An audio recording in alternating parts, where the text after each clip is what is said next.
cek ya, recheck dulu Bapak Ibu sekali lagi. Saya akan mengecek semuanya. Pak Asep Dedi ada ya? Keluarga Pak Khairul ada. Keluarga Pak Syahrial sudah ada. Pak Yudi sudah ada. Kamarnya Pak Surya sudah ada. Pak Safrudin sudah ada. Ibu Titin sudah ada. Pak Dr. Reza sudah. Bu Uis maujud. Pak Ade ada. Pak Wahyu ada. Kamar Pak Agus lengkap ya, insyaallah ya. Baik, bismillah. خلص وقف هذا انا ما احب هذا رائع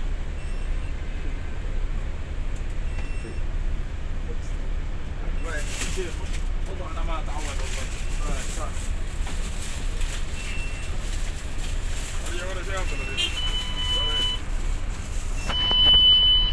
بسم الله الرحمن الرحيم. Assalamualaikum warahmatullahi wabarakatuh.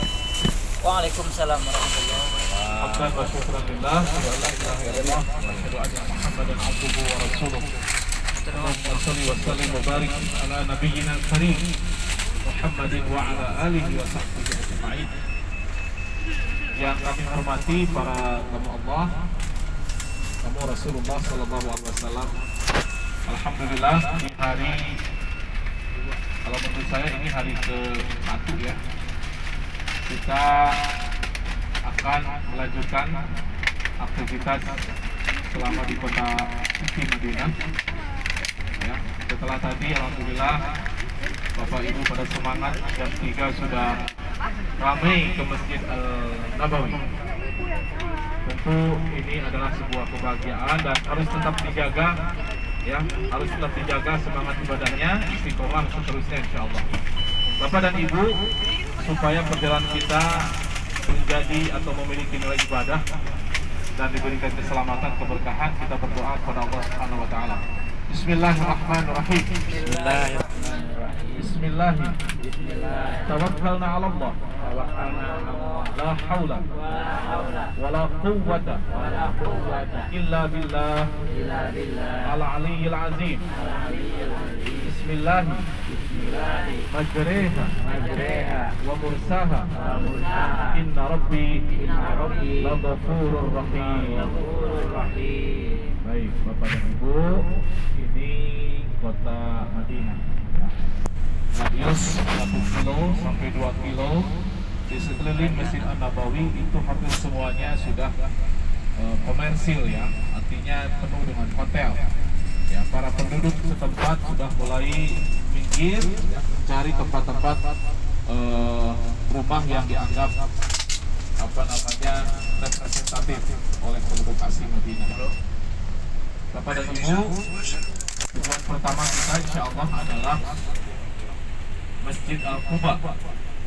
Dalam sebuah hadis diriwayatkan bahwa barang siapa yang bersuci, barang siapa yang berwudu dari rumahnya, kemudian melaksanakan minimal 2 rakaat ya di Masjid Quba, maka dia akan mendapatkan pahala umrah. Insyaallah Bapak dan Ibu sudah berwudu ya. Insyaallah.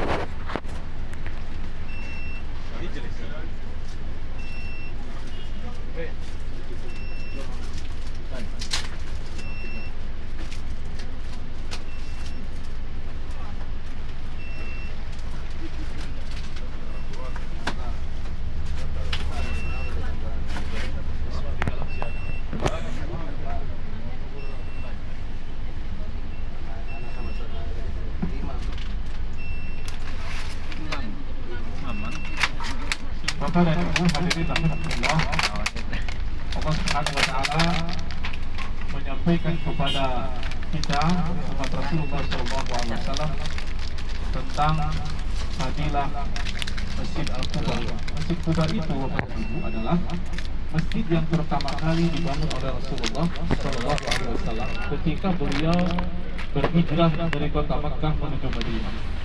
Jadi sebetulnya yang pertama dibangun di Madinah itu adalah Masjid Quba. Allah berfirman, "Wa masjidun ussisa 'ala taqwa." Ya, masjid yang dibangun atas dasar ketakwaan. Coba lihat sebelah kanan Bapak Ibu. Ini adalah babur raisi, pintu utama pintu utama masuk ke Masjid An-Nabawi, ya. Terus tembus ke sana pasti akan ketemu dengan mimbar, ketemu dengan Raudhah. Ya, ini pintu utamanya. Ada sedikit perubahan dulu, mungkin Bapak dan Ibu yang sebelum Covid ke sini, di situ ada jam raksasa, ada air mancur, sekarang sudah tidak ada. Baik, selanjutnya Bapak Ibu di depan kita nanti setelah belok kiri Akhirnya sudah. akan kami perlihatkan Ada apa nih Bu? sebuah masjid yang memiliki nilai sejarah, yaitu Masjid Al-Bukhari. Ya. Kenapa namanya Masjid Al-Bukhari? Karena ini diidentikan atau dinisbatkan kepada salah seorang perawi hadis, perawi yang sangat terkenal akan kehati-hatiannya dalam memilah apakah hadis ini sahih, apakah hadis ini tidak sahih, apakah hadis ini palsu, atau apakah hadis ini ahad. Dalam sejarah umat Islam, ya, diantaranya adalah seorang manusia dari wilayah Bukhara. Bukhara itu kalau sekarang ada di wilayah Uzbekistan. Dan kita ketahui bahwa Bukhari itu atau Uzbekistan itu bukan keturunan Arab, bukan daerah Jazirah Arab, dan mereka tidak berbahasa Arab. Tapi kenapa dia sanggup untuk membuktikan kepada dunia bahwa bisa untuk menjadi orang yang betul-betul bermakna bagi umat Islam. Lihat sebelah kiri Bapak dan Ibu, ini dinisbatkan kepada seorang perawi hadis yang sangat hati-hati dalam meriwayatkan hadis, ya, yaitu Imam Al-Bukhari. Jadi Bapak Ibu termasuk saya, jangan merasa minder sebagai orang Indonesia yang tidak berbahasa Arab, ya. Karena sesungguhnya Al-Quran diturunkan bukan buat orang Arab saja, tapi buat kita umat.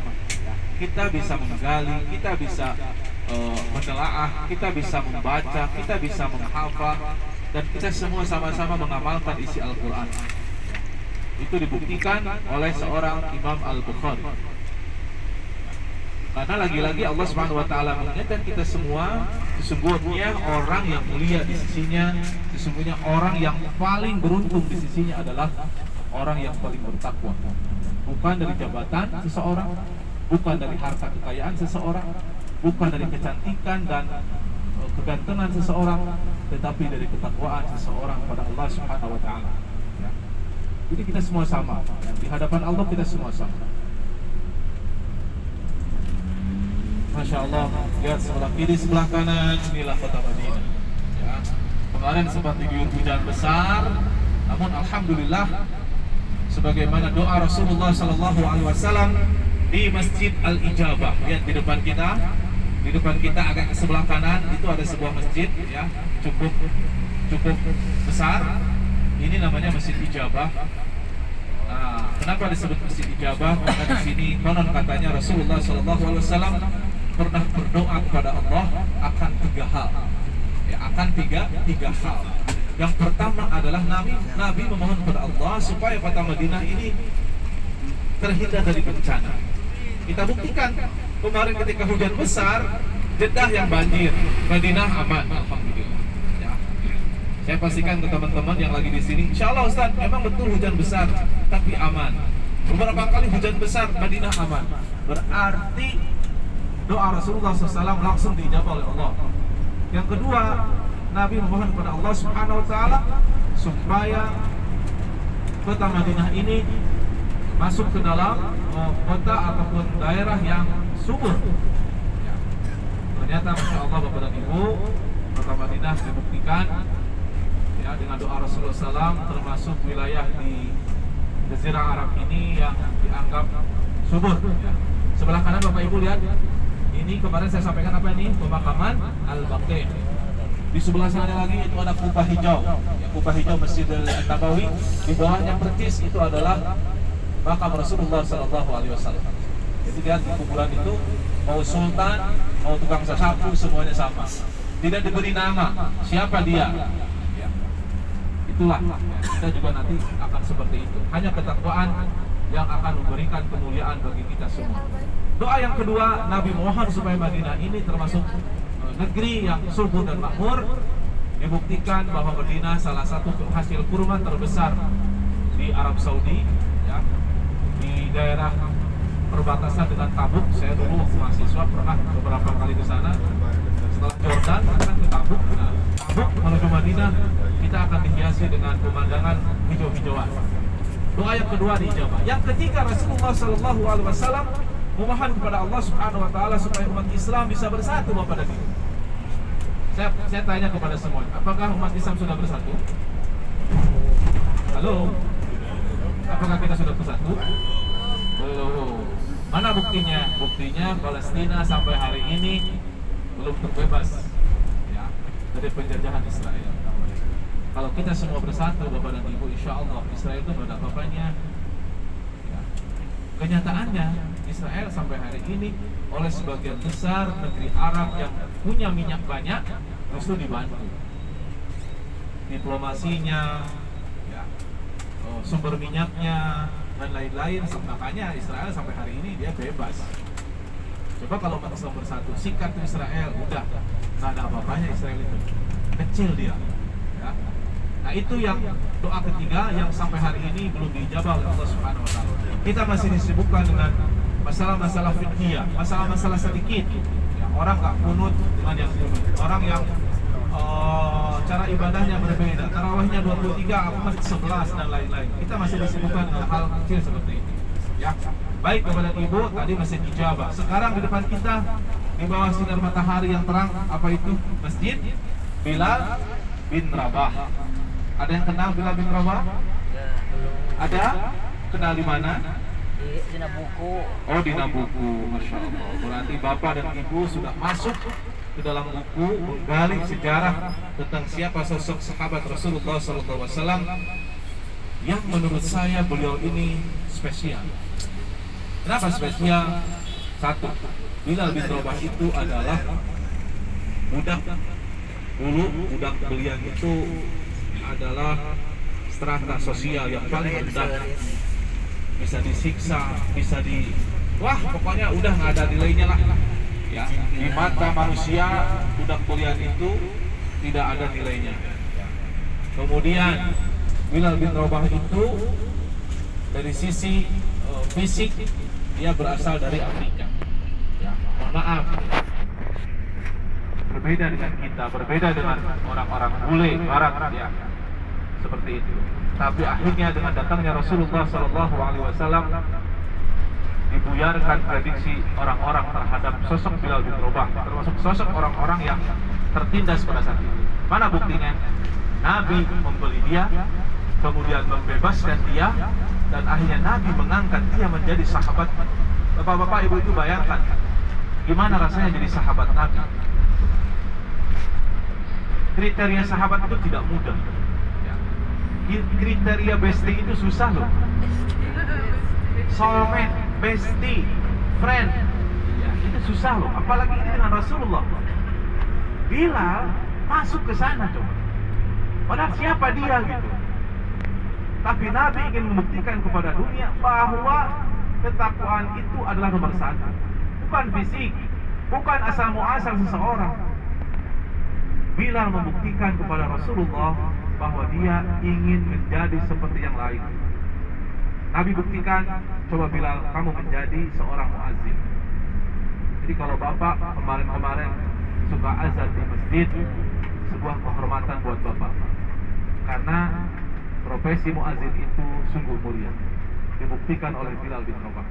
Orang yang mengingatkan sholat, orang yang mengingatkan kita untuk eling, untuk ingat, untuk zikir kepada Allah Subhanahu Wa Taala. Bilal orang yang pertama ditunjuk oleh Nabi.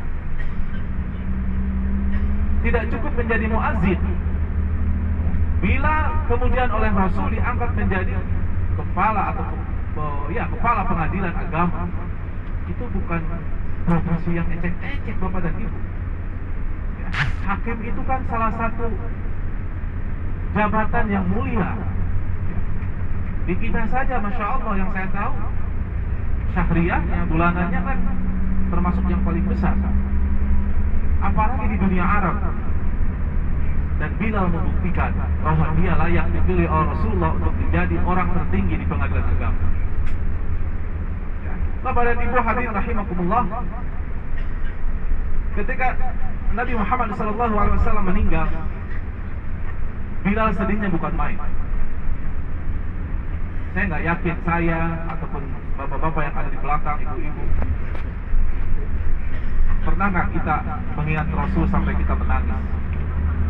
Pernahkah kita membaca hadis-hadis Rasulullah SAW sampai kita menangis? Pernahkah kita berselawat kepada Rasulullah SAW kemudian kita menangis? Mungkin sekali dua kali kita pernah. Tapi bagi Bilal, dia sampai ketika azan, ketika Nabi sudah tidak ada, setiap melafazkan asyhadu anna Muhammad itu tidak bisa. Asyhadu an la ilaha illallah lancar. Asyhadu an la ilaha illallah lancar. Tapi ketika asyhadu anna, tidak sanggup dia untuk melanjutkan. Kenapa? Kecintaan dia kepada Rasulullah, penghormatan yang tinggi seorang Bilal kepada Rasulullah, sampai gak sanggup itu loh Pak, gak sanggup untuk berkata-kata. Saking cintanya, saking sedihnya harus ditinggal oleh makhluk yang paling mulia. Itulah Bilal bin Rabah. Maka wajar Bilal bin Rabah diberikan penghargaan, diberikan kemuliaan di hadapan manusia, dan diberilah sebuah masjid yang mengatasnamakan nama Bilal bin Rabah.